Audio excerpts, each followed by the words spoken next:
Kari, thank you so much for being here today. We really appreciate it. How you doing? Of course, it's my pleasure. And I'm doing really well. Thank you. Your announcement, I think, caught a lot of people off guard. It was very unexpected. Why retire now? Why retire now? So I know, yeah, like you said, I know it caught a lot of people off guard, but it's been something that I've been thinking about since the games, honestly, like last year. I continued to go because Bethany and Danielle both moved out here and they just made training so much fun and having like just that amazing environment. I was like, well, why not go again? But after, honestly, like after reaching the podium, and last year was a very tough year, just, obviously with COVID, I moved across the country and then I ended on the podium in like the perfect way that I could have ever imagined, like winning at Atlanta, crying in my coach's arms, and then getting on the podium. I was like, I've done everything that I needed to, and figured this year was going to be icing on the cake. Obviously, it didn't end how I wanted, but at the end of the day, like I know that I've done what I need to do in the sport. And honestly, like mentally, I'm not, where I've been before. I've been competing for 26 years and it's definitely taken a toll. And I'm like, I'm good with what I've done. I'm ready to walk away and contribute to CrossFit in other ways and really focus on my business. Mm-hmm. And I'm kind of curious is, obviously because there was some well-publicized adversity at the games, and that could kind of throw a wrench in the plans as far as like, having your proper swan song in Madison. What was the kind of final straw where that finally pushed you over the edge to like, I'm going to make this announcement. I think it's time. Because I can imagine that maybe there was a little bit of maybe some waffling after the way things went in Madison. Yeah. Oh, there definitely was, especially right after, I found out that I couldn't compete. And that was definitely the first thing that went through my mind, because I was pretty set, like going into the competition, like, okay, this is going to be my last one. Like I want to finish strong. I want to go out, competing with Bethany and Danielle and being super fit. But then, yeah, I definitely like thought a lot about it, but I got an invitation to compete at Rogue and I was like, yes, like I need to do this, like just for this year to like put an ending like on the year and then kind of evaluate, if I want to go another year or not. But the more I train, like the farther I got into training, I just realized like, I can't do this to myself another year, especially because the athlete that I am, like, I'm not going to be happy going to the games and getting 10th place. Like I'm going to the games to get on that podium again. I'm not going for 10th place, which I think, I could do. And it would be amazing to go back to the games and, just compete because it's not like anything else. But also I'm an all-in kind of person. And I, like I said, don't even want to put myself in that situation. You mentioned that you may have waffled a little bit after not being able to compete at the games this past year, but when was the moment or what happened to really solidify your decision to say, you know what, I'm done now? I don't know if there's like just like a moment where it was like, okay, I'm done.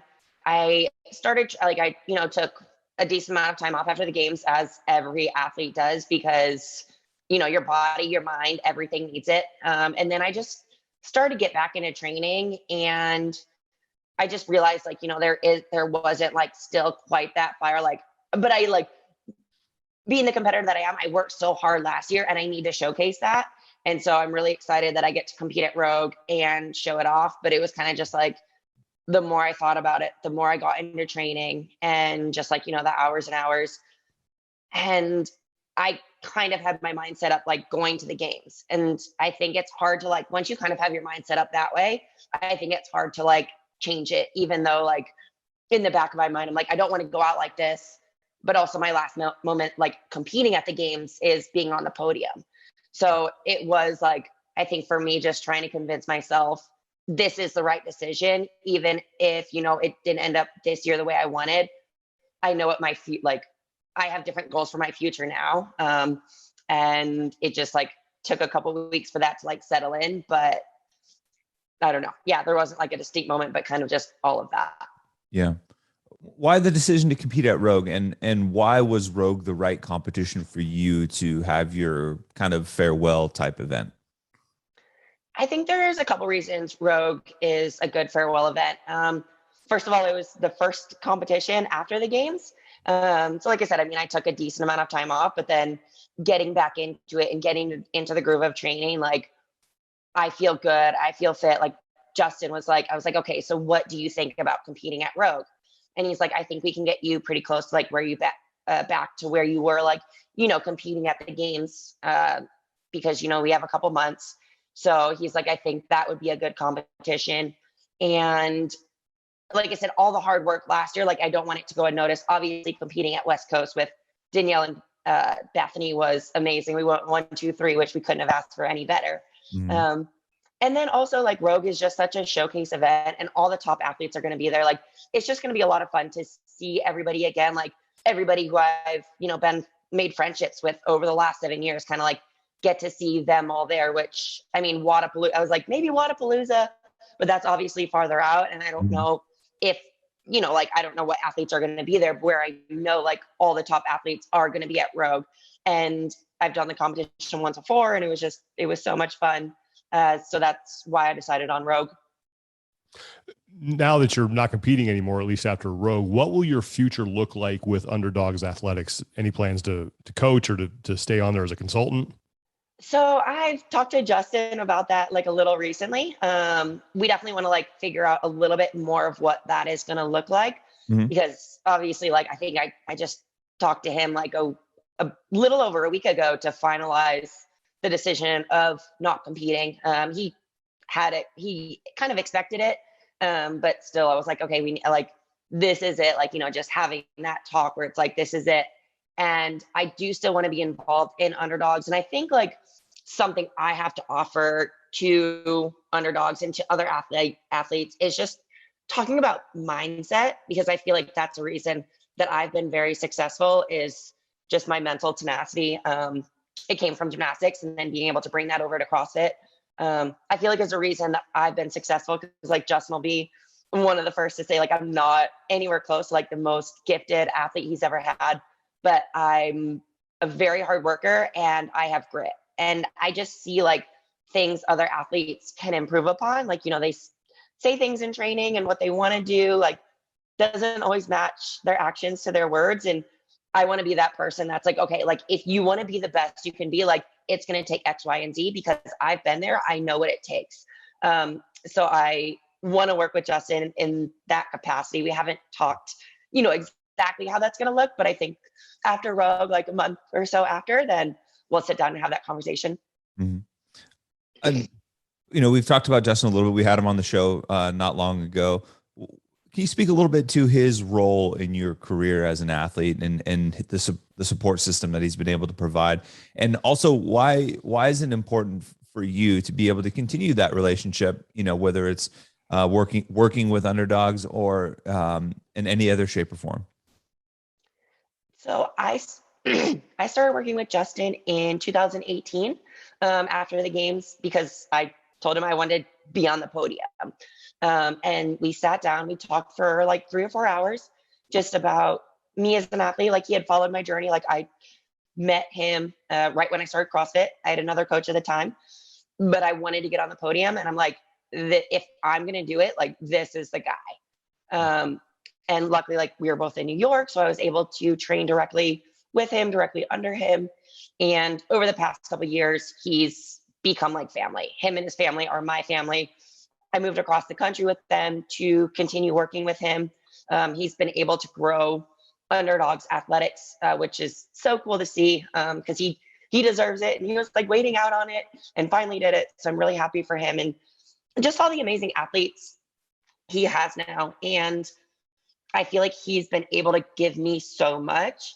And I haven't given back as much as I would like. So I feel like this is a way for me to kind of give back after everything he's done for me. And like I said, the podium, obviously, like, I highly dedicate that to him. Like, if it wasn't for him, just training day in, day out, pushing me to be the best version of myself possible, I wouldn't have ended up there. So I feel like this is kind of a little bit of my way to give back to him, just as a little bit of a thank you. There are so many good coaches, great coaches, in the competitive CrossFit space. Why do you think the two of you clicked so well? So I had a teammate in college that actually introduced us when I had started CrossFit and was just like, Kari, I think you'll get along with this guy. Like, he's great. He's super smart. He knows what he's doing.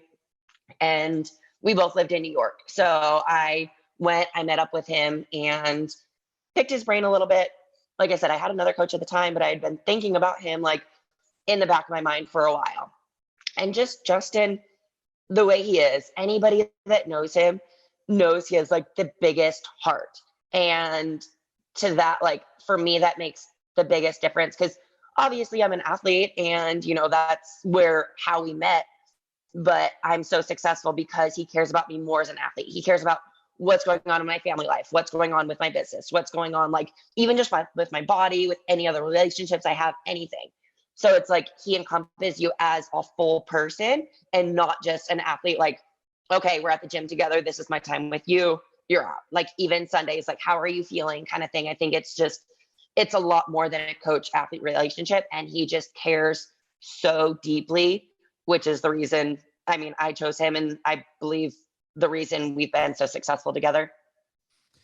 Oh man. Yeah. That's, I think I'm a big fan of his. Yeah. So. I think that's I think you hit the nail on the head that like one of the things that is quite apparent with him is the heart that he puts into it and the genuine care that he pours into it. And obviously when we were out in Vegas for the Open earlier this year, getting to see that kind of family environment that gets cultivated is certainly something special. I'm a little curious about when the idea around retirement started. As someone, you mentioned something earlier, how you've been, an athlete for, 25 plus years. When does that idea even start to begin? Was it multiple years ago? Was it more recent? And what do you think the catalyst for that was? Yeah, I feel like, am I muted? No, you're good. No, you're fine. Okay, it just said mute. I don't know. No. I feel like it started a couple years ago. Any athlete knows that there's a shelf life. And as much as you don't want to admit it, and like you would love to be an athlete for your entire life because I love working out. I love what I do. I surround myself with amazing people and I get to be better every day and push myself to the limit and, see what I can physically do. But I know that there's a point where either mentally you're done or physically, and just being such a high level athlete for such a long time, I have certain expectations of myself. I know when I go to step on the competition floor, like I want to be the best that I can be mentally, physically, everything. Mm-hmm. And it actually was about 3 years ago where I started thinking like eventually this is going to be done. And actually the businessman that I work with said that we had that conversation. He's like, I think it's important for people to know, like, you realize that there's life after CrossFit and no matter how much you love something, like there's going to be an end to it. And so we started building up my business. We started in 2018 and I've been able to build that up over the last couple of years because I knew at some point, I didn't know if it was going to be 2020, 21, 22. I didn't know exactly when it was going to be. I just knew at some point the end is going to happen. So it was a couple of years ago. And then I think when it really started to become reality was after I made the podium last year. And it wasn't even like making the podium. I think it's just the process that went into it. And because of COVID, being honest, you hear that there's going to be a CrossFit Games. The Olympics get canceled. And you're like, but is there going to be a Games? Like, I don't know. And so you're like training and you try and peak basically in July when the Games is scheduled. And then it's like, about a month out, it was like, no, like we're going to push it back because hopefully COVID will get better. Because we still want to have it in person. We don't want to do online. Mm-hmm. And so after that, it was like, okay, we're peaking for July. Okay, August. Okay, let's move it back a little bit in August. Okay, now September. Now the middle of September. So I think from an athlete standpoint, it was just very mentally taxing trying to stay motivated and to stay peaked for that long. Then, the Games happened. It was such an amazing experience just being with the 5 girls, 5 guys, just something like nothing else. And I had reached the podium. I had become the fittest American for the 4th year. And it just took a lot out of me that I was like, shoot, I don't know if I can go through that again.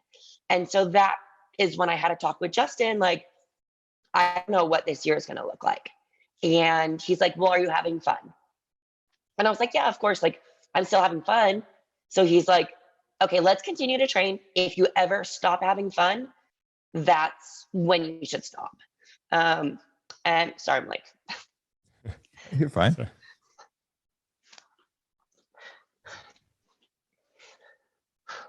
So then Bethany and Danielle like moved here, and then Tola and Matt. And I was like, this is a lot of fun. This is great. And like, I felt like I was continuing to get fitter and stronger. And it just was a lot of fun. Like, especially Bethany, like, I feel like we've gotten so close over the last year, and she's such an amazing person and human. And the same with Danielle. Like, it's been really cool just getting to train with them and get to know them and compete with them.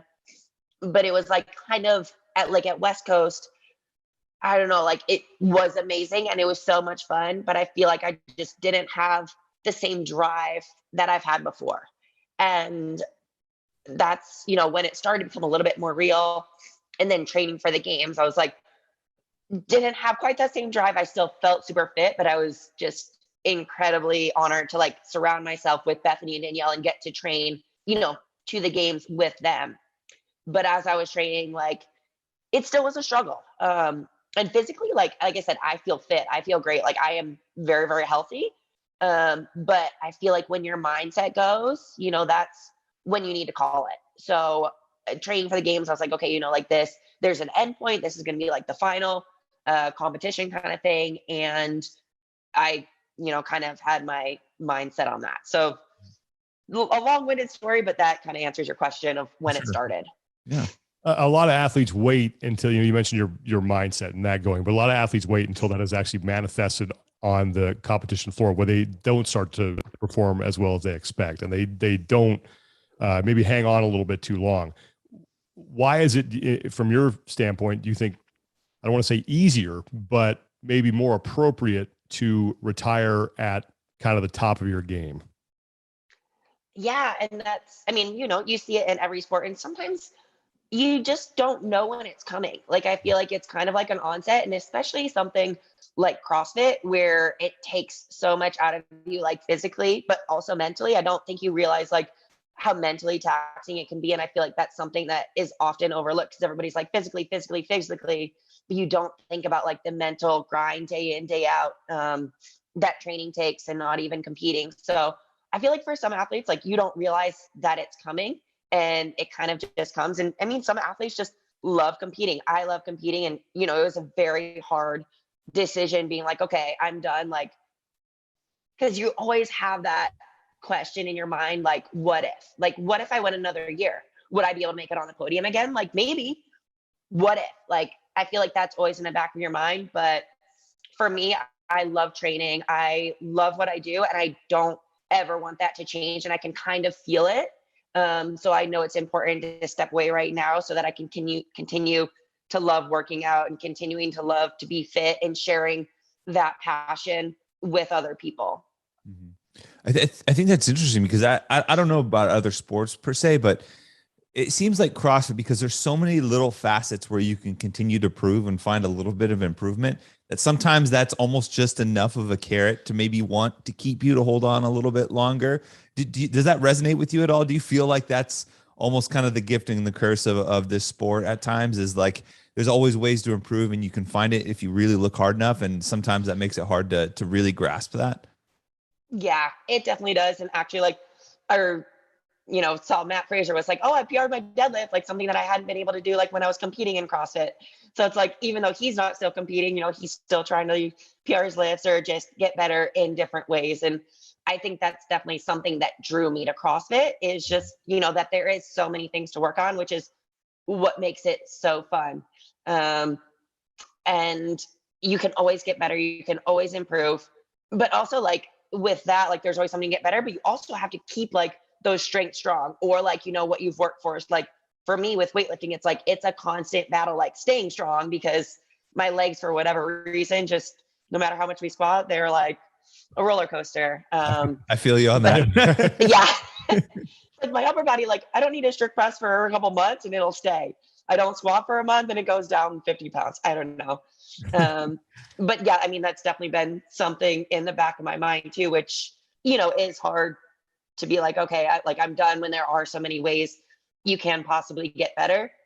But like, also, like I've said, like for me, it was just like the mental pushing like day in, day out, where I'm like, I want to keep getting better at the gymnastics stuff because I love, love, love it. And the endurance stuff. But like sometimes I'm like, the weightlifting is just like a grind, When you first showed up at the CrossFit Games, I think it was 2015, and you'd only been doing CrossFit for like 6 months. What did you think that your career was going to look like after your first appearance at that time was in Carson, California? This is like something I've been thinking a lot about recently because, it's crazy. A lot of people are like, oh, it's crazy that you made the games like after 6 months of just training CrossFit. And honestly, like my first year is kind of like, wow, this is really cool. Like this is such a special experience. I was just like, oh man, I hope I can make it here again. That was definitely like right when I started because I just thought it was luck that I made it there. Like, there was 2 handstand events at regionals. I was able to win those. So that's why I made it here. And then the regionals the next year looked totally different, where it was a lot heavier. And I knew I'd gotten a lot better as an athlete because I have a very addictive personality. I'm very competitive. And after being at the games the first time, I was like, oh, I want to work really, really hard to get back. But it still was just like, I hope I can get back. Like, I feel fit. But at that point, I still didn't like prove to myself that I belonged because, like I said, I still thought it was a fluke that I had made the games after 6 months of doing the sport. But then I'm like, okay, well, if I can get, a little more time in, I can learn a little bit more. I'll be a little bit better. But still in the back of my mind, I didn't belong. And so then when I made it again in 16, I was like, okay, I got 5th place and I got most improved. And I think that's when it was like, okay, like I could be doing this for a couple of years. Like I actually belong. But then still like you have to prove to other people that you belong too, because it's like, okay, 2 years, it can still be like a fluke. It can be a coincidence. And then making that the third year was like, okay, now I'm like full in, I'm addicted to this. Mm-hmm.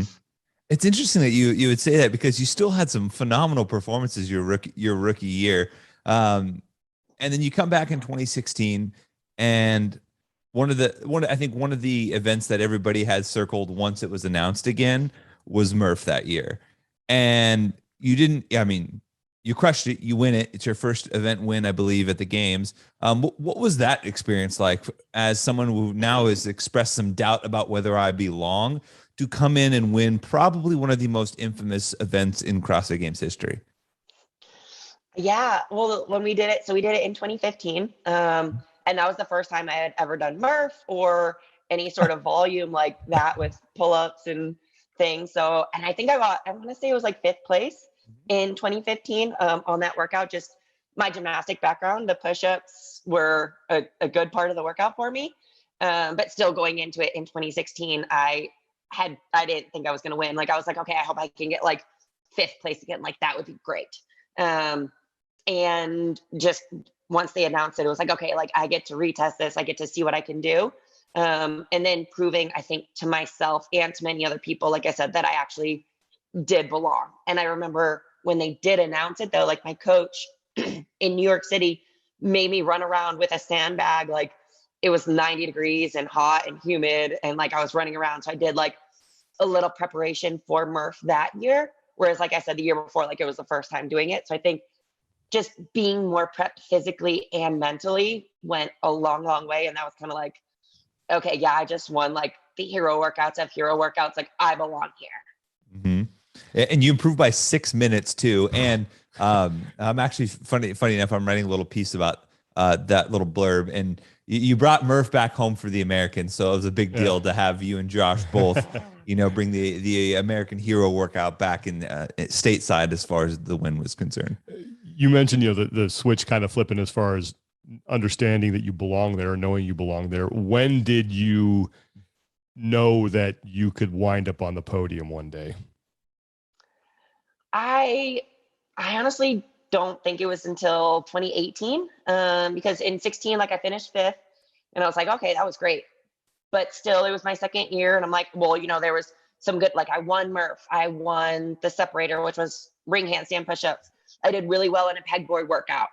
And so I'm like, okay, still like, okay, obviously like I'm one of the better athletes with the gymnastics, but what about like the weightlifting? Like, unless I can, improve my weightlifting and just be more confident with a barbell, I'm never going to end up on the podium. And then I actually hurt my Achilles in 2016 and didn't let that get well through 2017. So I got 10th, and I was like, okay, well, I mean, obviously like still 10th in the world is absolutely amazing, but it didn't really like occur to me that I could get on the podium with that kind of finish. Then next year I come back in 2018 and I was able to get 6th place. And that, I think, was when I realized like, okay, I can get on the podium. Like, I've been in 5th place last year. Like, obviously I was kind of hurt, so, it wasn't my best performance, but I could still get 10th place. And then now I'm in 6th place. And I think that's why I like initiated the conversation with Justin, because when we met, like, he will tell you as well, like, my thing with him, I was like, Justin, I want to work with you because I want to get on the podium. Like, can you get me there? And that was like our conversation. Like, I wouldn't have switched coaches unless, he was confident in it. And he's like, you deserve to be there. Like, you 100% should be on the podium. There's no reason you shouldn't be. So it was just nice having a coach that, had the same goals as I did, because he could see the potential in me. And so I think it was after 2018 where I realized, I could get there. Obviously it's going to be a lot of work. There's a lot of things that have to line up right for you to get there. But that was the moment where it kind of sparked. And then 2 years later, I was able to do it. And so now, obviously, that's a very big highlight of the career, but I imagine that you've done some reflecting over the past couple of weeks or even beyond that. And when you think about the career arc, what are some moments that really stand out to you? Yeah. I mean, my very first CrossFit Games, first regional too, like just getting to compete with a lot of other athletes. And, that was my first CrossFit competition, was regionals, and people always laugh at me. And I remember just being there and looking at Michelle Latondra and Danny Horan and just being like, I've watched them on TV. Like, this is so cool. So that's like the first and foremost thing. And then just the CrossFit Games the first year, just, I didn't know what to expect. And it was just incredible, like, to see what the athletes go through, especially the ones that continue to go back. Cause you're like, there's a lot of behind the scene things, that you don't see, just the briefings and all that kind of stuff. Like, it's a hard week that people don't see. So I just remember that being like the first experience, but also obviously I was like, I want more of that. And then winning Murph, and being the top American in 2016, I remember just finishing the pegboard event. And I know Brooke Wells was ranked ahead of me. And like, we didn't see the final rankings until we walked back, and I got to see my coach and just like gave him a hug. Like, he's like, oh, great job. So I got, I think, 3rd in the pegboard workout. And they like showed the final standings. And it was when I was in 5th and just like the top American flag. And I just like started bawling in his eyes, because I was like, this is absolutely incredible. Like, being the top American, 5th in the world, like, kind of, like I said, proving to myself, that I do belong here. 2017, getting to in 2016 as well, like being on the invitational team was amazing with Brooke Wells, Ben Smith, and Rich Froning. Mm-hmm. And then in 2017, just getting to be on the invitational team again with Scott Panchik, Noah Olson, and Tennille Reed was so incredible. And just, it was just like such a fun competition, but I was honored, to represent my country in a competition like that. Then 2018, just proving to myself again, like I said, just having kind of like that podium being the goal, and being back in 6th place, being the top American once again for the 2nd time in my career. Then fast forward to 2019 and the ringer. I don't always like bringing it up, but it's part of, my competition past. And I think like falling off the rings, I was like in 5th place, fell off the rings, bumped down 8th place. But any athlete, you have those, like, you have to go hard if you're going to make it, or you die trying kind of moment. So fell off, and that moved me from 5th to 8th. But then luckily, like during the final workout, I was able to secure top American once again. And I had an amazing dominating performance in Mary, beating all the guys. Like, I still remember that like it was yesterday, just the last 3 minutes, really just being able to go and listen to the crowd. And I remember after finishing the set of pull-ups, I was like, I could be done right now and still win the workout. but hearing everybody like scream, be like, okay, I'm going to go back to the wall and get a few more handstand push-ups because I can. Heck yeah.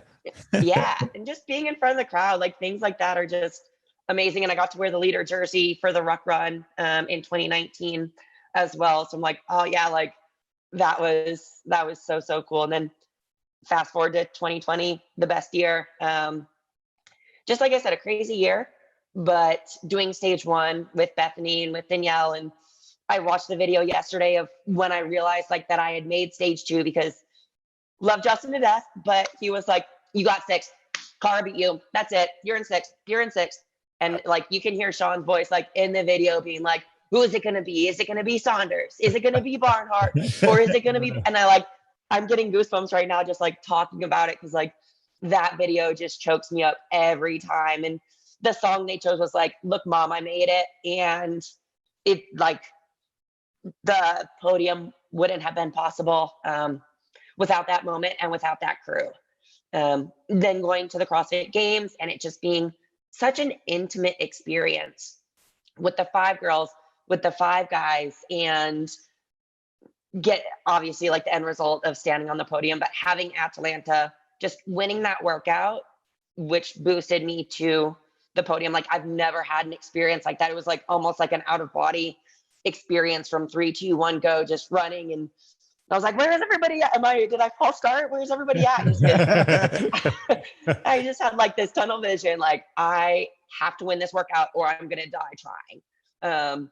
And then being able to win and put myself on the podium was, the highlight of highlights of career, maybe even life. I don't know. And then this year having Bethany and Danielle and, being able to go to West Coast Classic with them and just get to compete side by side, it felt, just like another training session. That was a lot of fun, and getting to do it in front of some amazing fans. How did training with that crew help you as an athlete? It was basically like having another family. Because when you work out with Bethany and with Danielle and Matt and Tola every day, you go through the same things. You're feeling the same aches and pains and everything. And you're tired, but you push through each other. It just made training a lot of fun.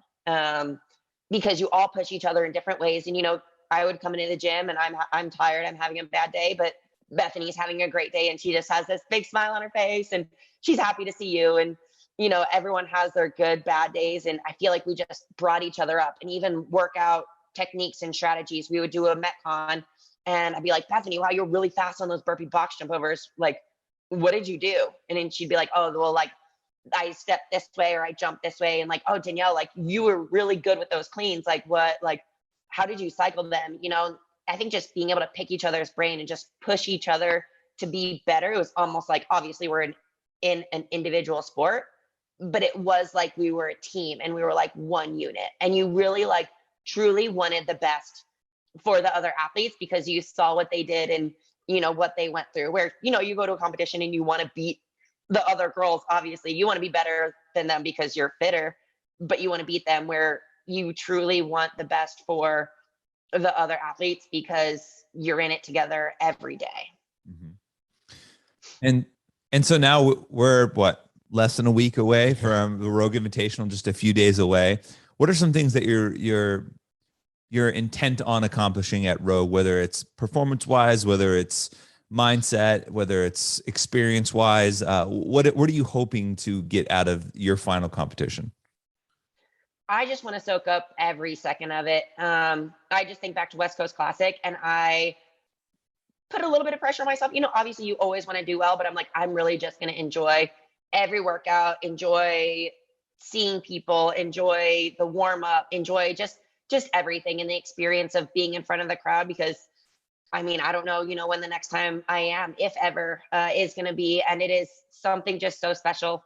Like I said, I've been competing for over 26 years now. And I'm used to being in front of a crowd. Like that's where I flourish. And I just want to soak up every second of it because I love competing. I love what I do. And I feel like that's when you do well. And, obviously I'm going to go for a top 5 spot. Like I want to do really well. And I feel fit. I feel good. We haven't seen the workouts. We don't know, what's coming at us, but just enjoying every second and doing what I do best, doing the best that I can do, just putting it all out there on the floor. Very few people are able to walk away from doing something they love and look back on it and not have a regret here or a regret there. Do you have any? And if so, what are they? That's a really good question. I mean, if I look back like on my performances overall, like especially at the CrossFit Games, I've been very pleased with what I've been able to do and what I've been able to accomplish. The only thing that like always like I rewind in my mind is that ringer one workout where I fell off the rings. Me and my coach were like, okay, you need fast cycle time. Like you need to be fast on the rings because I'm not the best on the assault bike. And I think like, I just went too hard, like cycled too small on those. And I'm like, I always rewind that in my mind, like, okay, well, if I would have done better in that, because ringer 2, burpees and overhead squats are 2 of my best movements. And I'm like, if I could have just held on, even gone a little slower and just been myself on that second part of the workout, like, could I have made the podium? Like that, I feel like is the main thing that rewinds through my mind, because that would have, put me on the podium twice. But in hindsight, I'm just glad I was able to learn from it. And I mean, no regrets because I had to go hard, because that's what you have to do when you're with the fittest women on earth. They're all super fit and super amazing and strong and everything. So no regrets, but also I do replay that in my mind and question it. But other than that, I'm, really happy with what I've been able to do in the sport for myself, and how I've been able to inspire everybody else has been just amazing to see, especially after my retirement announcement. And so now, one last event before heading into retirement. What are some plans for you on top of the business side of things that maybe you're excited to dive into now that for the first time in almost 3 decades you're not a performing athlete, if you will? Yeah, I think like I've told people, I was like, the thing I'm actually most excited for is just not every minute of my day being centered around training and around competing. Cause like, I mean, even, holidays, like the first thing I do is, well, when I booking my flight, it's like, okay, when am I going to train the days that I'm flying? Okay. Now I need to reach out to the gym. When are you guys going to when can I come work out? So I'm excited just for like a little more wiggle room, with seeing family, with vacations, with things like that. And not having every meal, like planned out, or like just training for fun. And just being able to travel and not worry about going to a gym, like just going on an actual vacation. Cause I don't know when the last time I actually did that. That wasn't for competing or for training. I mean, or like, like around a holiday, like an actual vacation. So I'm excited just for those kind of things. There's a very strong case to be made for you as the top American female CrossFitter of all time. When you hear that, what do you think? It's just amazing. It puts like, I don't know, it just like warms my heart, gives me goosebumps. And I mean, I'm just just so honored to be part of the sport and such a big part of the sport, and been able to impact people, especially, like other girls that are doing CrossFit now, and they see me and they look up to me. I get a lot of messages from moms that are like, oh, my daughter like looks up to you. You're such an inspiration. And so I think just being the top American and being there for so many years, like I've influenced a lot of other girls that like look up to me and now, want to start CrossFit, want to start working out and lifting weights, and know that it's okay to have muscle and to be a strong woman.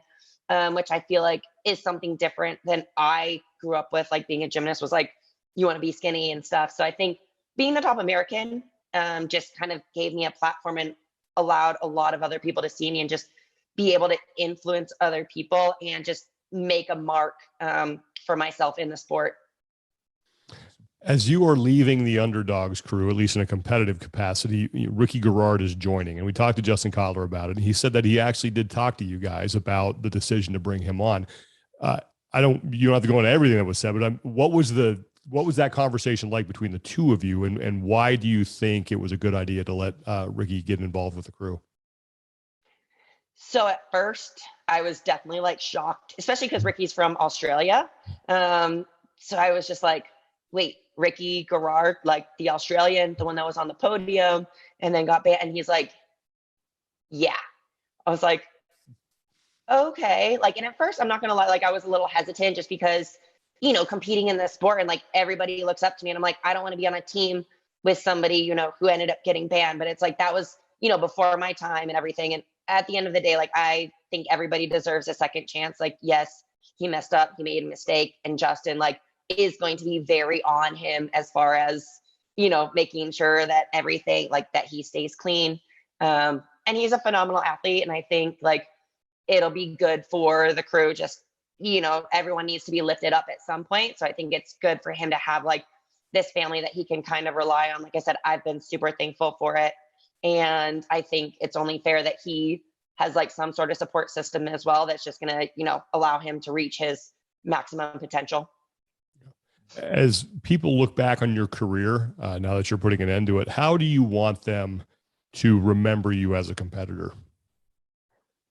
I just want them to remember me as, somebody that impacted others. Like I've had so many people that have reached out and been like, you were such an amazing competitor, but you were always so kind and genuine and happy.